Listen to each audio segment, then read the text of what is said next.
Welcome to S6 TV Telugu news. బులెటిన్ల ముందుగా headlines.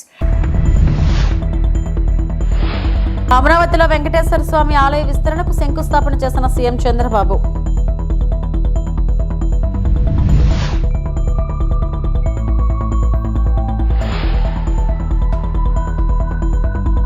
Pulivendula పర్యటన ముగించుకున్న వైఎస్ఆర్సీపీ అధినేత మాజీ ముఖ్యమంత్రి వైఎస్ జగన్.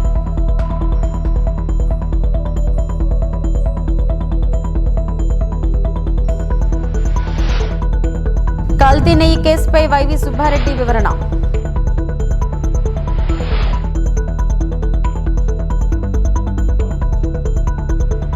ప్రధానమంత్రి నరేంద్ర మోడీ ఈ రోజు ఉదయం 11 గంటలకు వీడియో కాన్ఫరెన్స్ ద్వారా భారత అంతరిక్ష startup Skyroot institute campus ను ప్రారంభించారు. ఉపగ్రహాలను కక్షలోకి ప్రవేశపెట్టగల సామర్థ్యం కలిగిన స్కై రూట్ యొక్క మొట్టమొదటి ఆర్బిటాల్ రాకెట్ విక్రమ్ 1 ని కూడా ఆయన ఆవిష్కరించనున్నారు.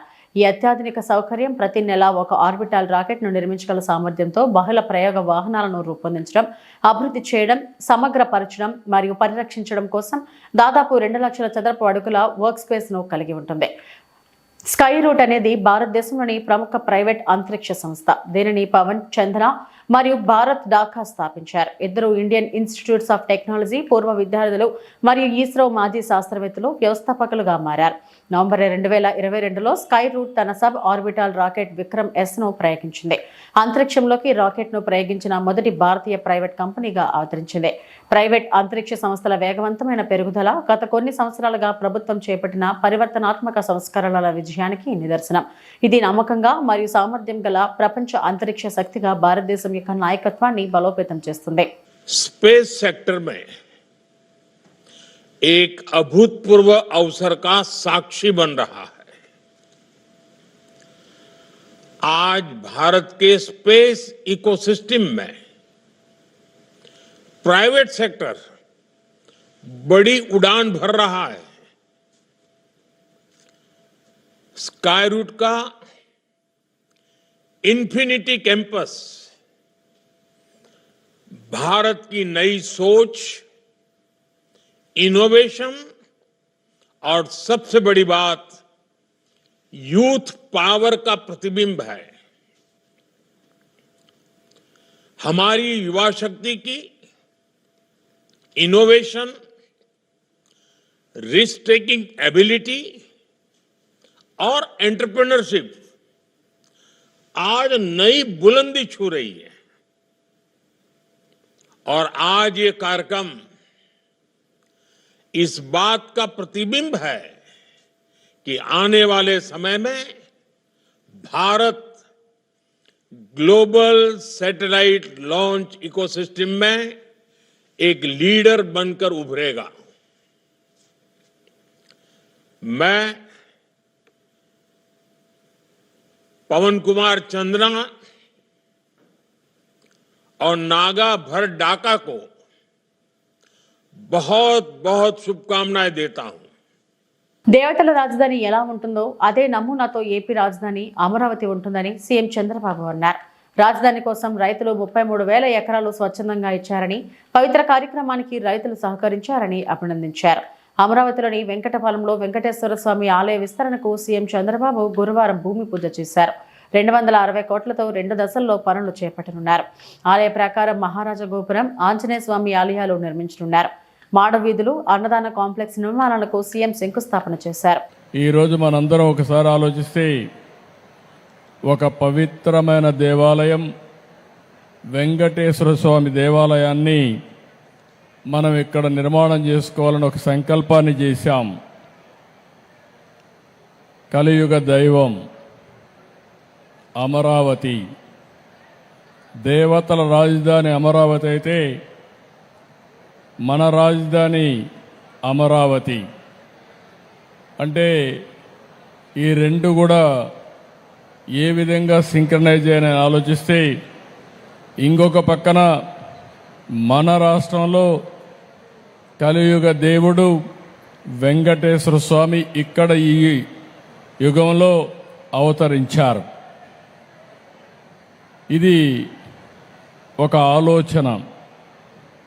ఈరోజు మీరు చూస్తే 2019లో ఆలయాన్ని నిర్మించాలని ఒక సంకల్పం చేసి పేరు పెట్టినప్పుడే వెంకటేశ్వర స్వామి కూడా నాకు ఆ సంకల్పాన్ని ఇచ్చాడు, అమరావతి పేరు పెట్టాలని. అందుకే పేరు పెట్టాం.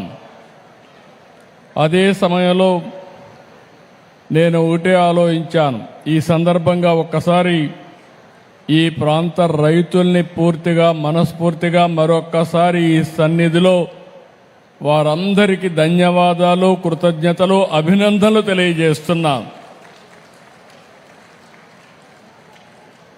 ఎప్పుడైనా ఒక పవిత్రమైన కార్యక్రమాన్ని సంకల్పిస్తే ఆ పవిత్రమైన సంకల్పానికి కూడా ప్రజలు సహకరించాలి. ఇక్కడే రైతాంగం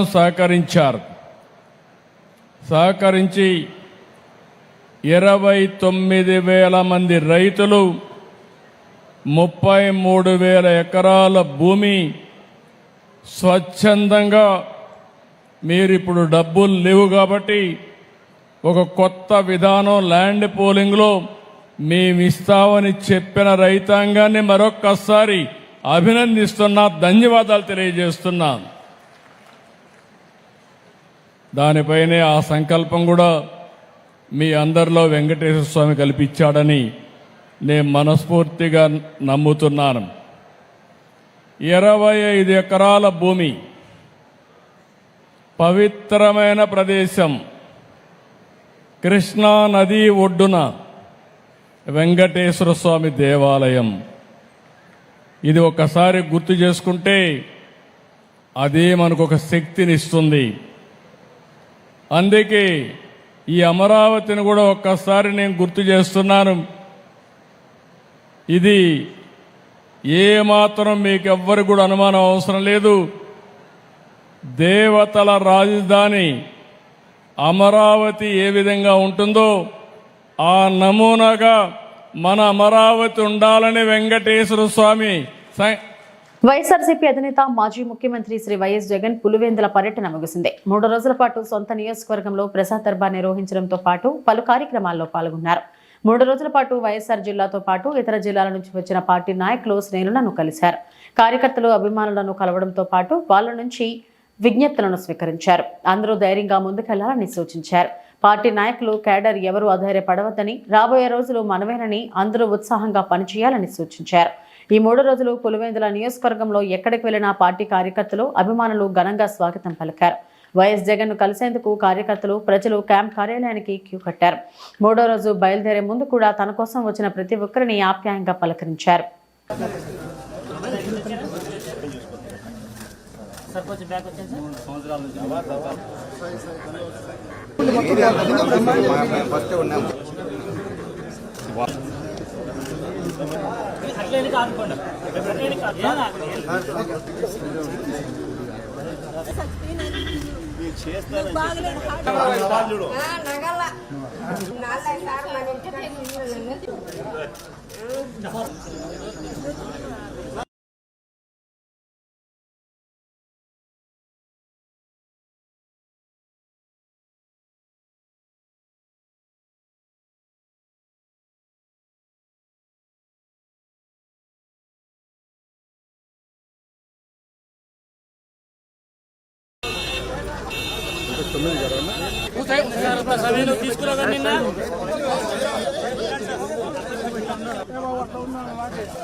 తిరుమల లడ్డూ వివాదంలో ప్రస్తుత ప్రభుత్వం నా మీద విష ప్రచారం చేస్తుందని వైసీపీ రాజ్యసభ సభ్యులు వైవి సుబ్బారెడ్డి అన్నారు. తిరుమల పవిత్రతకు భంగం కలుగుతుందని సుప్రీంకోర్టులో నేను పిటిషన్ దాఖలు చేశాను. కోట్లాది మంది హిందూ భక్తుల మనోభావాలు దెబ్బతినేలా పరిస్థితులు ఉన్నాయి.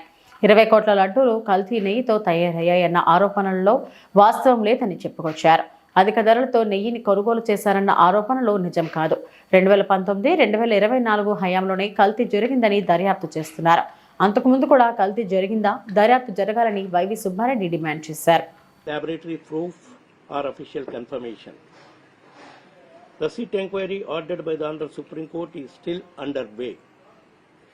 Yet the selective leaks and speculative figures are being circulated damaging TTD's reputation and deeply hurting the sentiments of devotees spread over all over the world. When claims first emerged with animal fat was being mixed in the prasadam, it was stated none other than the Chief Minister, Mr. Chandrababu Naidu, saying that during YSR Congress Party regime, in preparation of laddus, instead of cow ghee, animal fat is used. I immediately, because it went to viral and it is affecting the sentiments of the crores of the devotees. So I immediately filed a writ petition in the public interest before the Honorable Supreme Court. Because protecting the Tirumala sanctity is a sacred responsibility. If I were guilty, why would I approach the Supreme Court myself? The Honorable Supreme Court has already cautioned political parties not to drag Tirumala into partisan narratives. Yet that warning continues to be ignored. Since SIT investigation is going on, even today there is no clarity on two basic issues. One, did the suspected ghee tankers were ever enter into preparation of laddu prasadams, which were supplied in June 24, as claimed by them? And was the animal fat were present or not in that 4 tankers? That not yet clarified by the SIT. SIT or TTD must answer this one clear sentence without any ambiguity, speculation or political spin. See, there was a robust system in TTD, be it YSR Congress Party regime or TDP regime, since years together.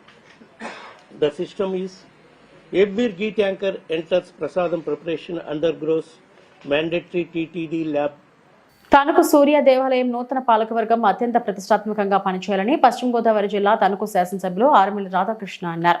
తణుకులో సూర్య దేవాలయం ఓ ప్రత్యేకమైన దేవాలయం అని ఆయన పేర్కొన్నారు. సూర్య దేవాలయం నూతన పాలకవర్గ ప్రమాణ స్వీకారోత్సవ సభలో ఆయన ముఖ్య అతిథిగా పాల్గొన్నారు. నూతన పాలకవర్గ అధ్యక్షులు గమని రామచంద్రరావు సభ్యులతో ఆలయ కార్యనిర్వహణ అధికారి ముత్యాల సత్యనారాయణ ప్రమాణ స్వీకారం చేయించారు. శాసనసభ్యులు రాధాకృష్ణ మాట్లాడుతూ గతంలో పనిచేసిన ఆలయ పాలకవర్గ అధ్యక్షులు సభ్యులు ఆలయ అభివృద్ధికి ఎంతగానో కృషి చేశారని అభినందించారు. నూతన పాలకవర్గం ఆధ్వర్యంలో మరింత అభివృద్ధి చెందాలని ఎమ్మెల్యే రాధాకృష్ణ అన్నారు.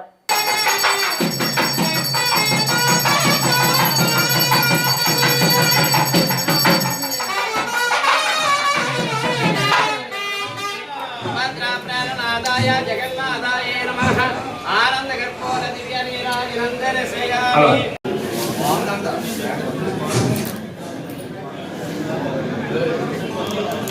కొద్దిగా ఎదరకెళ్ళి తీయండి మేము మిస్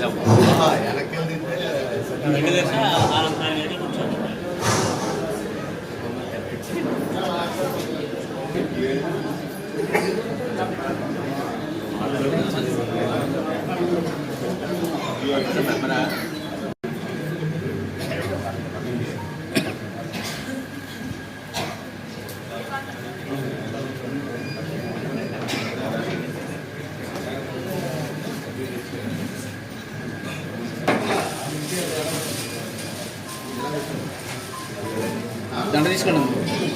అలాగే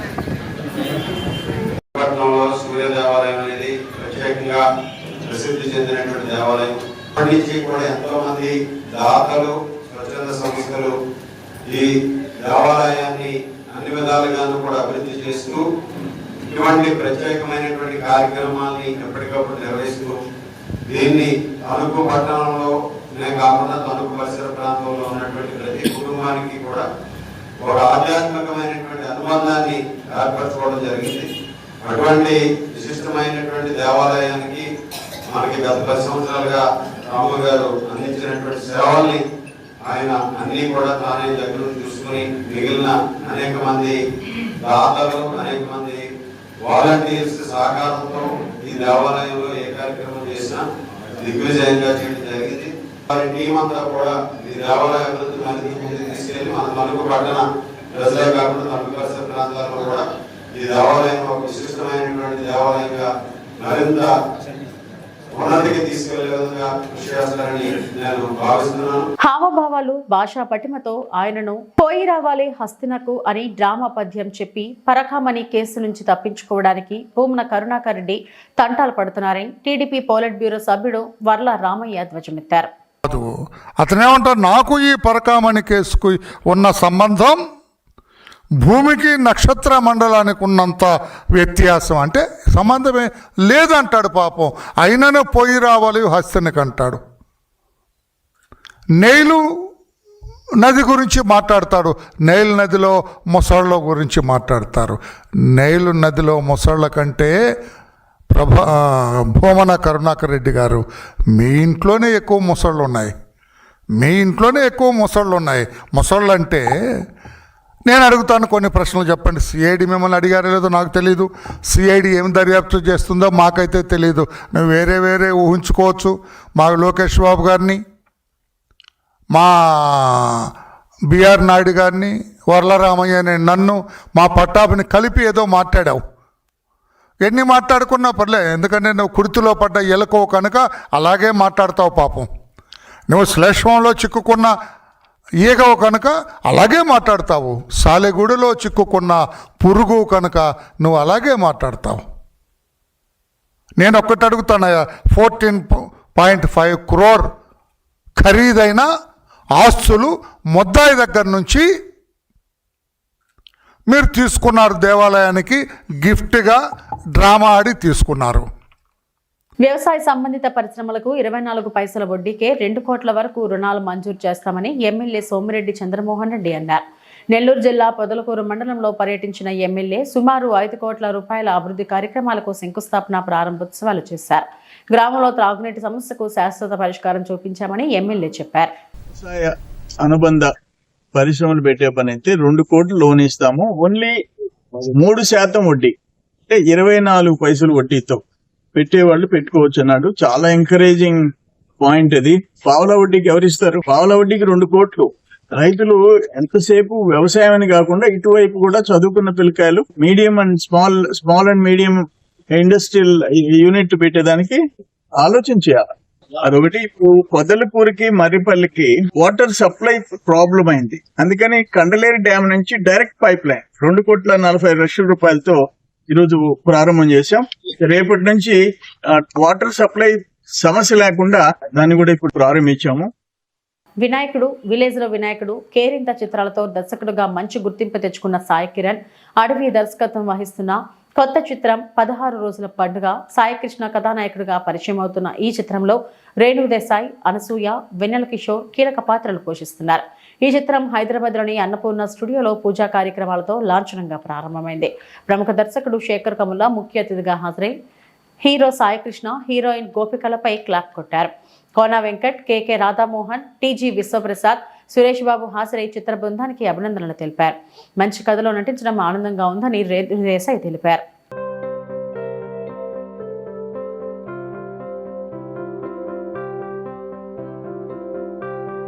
రియలీ హ్యాపీ. సాయి కిరణ్ ఇది నాకు 2020 బిఫోర్ కోవిడ్ లాక్డౌన్ ఈ స్టోరీ నాకు చెప్పారు. నాకు అప్పుడే చాలా నచ్చింది. అసలు డెఫినెట్లీ నేను చేస్తాను Sai Kiran. Mother in law role, అత్తమ్మ అంటే నా ఏజ్ అంతా ఉందా అని నాకే అనిపించింది. సరే పర్లేదు చేద్దాం. కొంచెం అంటే మీరు సినిమా చూస్తే మీకు కొన్ని అర్థమవుతాయి. అంతే I think it's one of the nicest scripts that I have heard. ప్రతిసారి నా ఇంటర్వ్యూస్లో నాకు అడుగుతారు నెక్స్ట్ ఫిల్మ్ ఏంటి, వాట్ ఆర్ యూ డూయింగ్. ప్రతి ఇంటర్వ్యూలో నేను చెప్తాను నాకు director, producer and script role కలిసి వస్తే నేను చేస్తాను. ఇది చాలా మంచిగా కలిసి వచ్చింది. రియలిస్టిక్ సినిమాలు అని నాకు వచ్చిన క్యారెక్టర్స్ కానివ్వండి, ఇప్పుడు ఆడియన్స్ ఇష్టపడుతున్నది కానివ్వండి, చూస్తున్న ఇప్పుడు the face that we have is all రా, రస్టిక్. ఎక్కడో అక్కడ the girl I grew up watching Raghavendra Rao గారి సినిమాలు ఆర్ కృష్ణవంశీ గారి సినిమాలు, అఫ్ కోర్స్ సాయి కిరణ్ గారు కూడా విలేజ్లో వినాయకుడు అవన్నీ తీసినప్పుడు these beautiful films I was missing it. I was feeling the dearth of ఇలాంటి సినిమాలు ఎప్పుడు వస్తాయో అని అనుకున్నాను. But I never thought that sooner I will manifest to be a part of such film. Thank you for having me a part of this film. Sai Kiran గారు వచ్చి కథ చెప్పారు. I was very happy. Okay, ఈ కథతో first cinema చేయాలి అంటే దానికన్నా అదృష్టం లేదని. దాని తర్వాత నాకు మెల్లమెల్లగా ఒక్కొక్కటి చెప్పారు దట్ రేణు దేశాయ్ గారు ఉన్నారు సినిమాలో అని, అనసూయ గారు ఉంటారు సినిమాలో అని. అలాగే లాంచ్ ఇవన్నీ నాకు తెలియదు. ఫస్ట్ సినిమా చేస్తున్నాను అంతే అనుకున్నా, కానీ ఇవన్నీ మనకు తెలిసిన తర్వాత ఓకే మా డాడీ లైక్ లాంచ్ అని బాగా కోరుకునేవాళ్ళు. అప్పుడు అర్థమైంది ఓకే ఇదేదో బాగానే జరుగుతుంది, నాకు లాంచ్ అంటున్నారు, ఇదేమో లాంచ్ అంటే ఏమో అని. సో వెరీ హ్యాపీ అండి. Firstly, thanks to my producers for trusting me with this beautiful character. I am so excited for you all to see what we are. ఇవి ఇప్పటివరకు నా బులెటిన్ అప్డేట్స్. నమస్తే.